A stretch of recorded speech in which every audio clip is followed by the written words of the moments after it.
Welcome to the Rich and Rob Show, everybody. I'm Rob. And I'm Rich. What have we got today, Rob?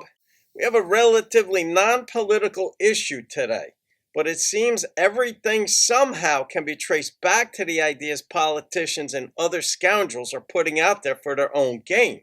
Right, it ties into the direction the political landscape is going, with men being blamed for everything. That's what I've seen a little bit from what's going on in YouTube land. Some women are calling out to other women. Oh yes, like Pearl, Melanie King, and others who we have had on the channel are speaking out against this trend of women just thinking they get exonerated from everything. Candace Owens hates the new feminism too. Oh, she does.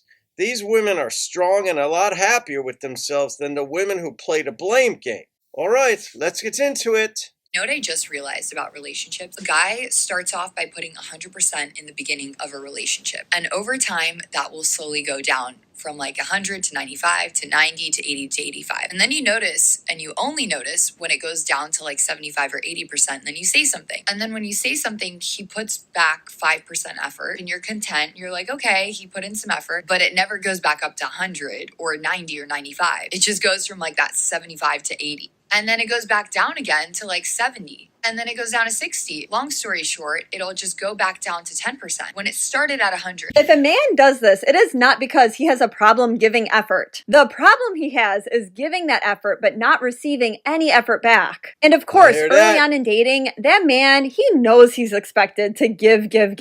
And so he does that. But at some point, he has to feel like he's going to get some amount of reciprocation. Because honestly, that man is just trying to figure out if you actually like him. Oh, I like that. It's so true. Some women know how it works. A lot of them do, but some accept it, some don't. Right? It's like relationships are difficult to begin with, and the gender differences are very real. And men, we're much more straightforward about things. But we don't know what's truly going on with women, and many of the women I've spoken with said they don't know either.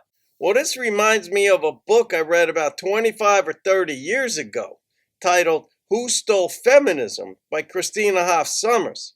She described the differences between what she calls equity feminism and gender feminism. She noticed even back in the early 90s when she wrote the book that the feminist movement of the 1960s went from wanting equal opportunity and equal pay and things like that to an all-out attack on men being the enemy. She said that the pay gap had been essentially eradicated even back then, which pissed a lot of women off, despite the fact that that's what they wanted. So the power brokers in the feminist movement needed something to continue their jobs. So they went from being pro-equality to anti-man. Well, that war and that dynamic is still playing out today.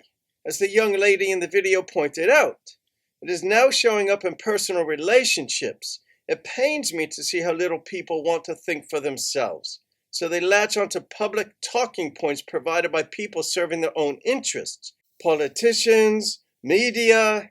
Oh, I hear that. Well, that does it for today, everybody. Please subscribe and like, and we'll see you on the next episode of The Rich and Rob Show. Cheers!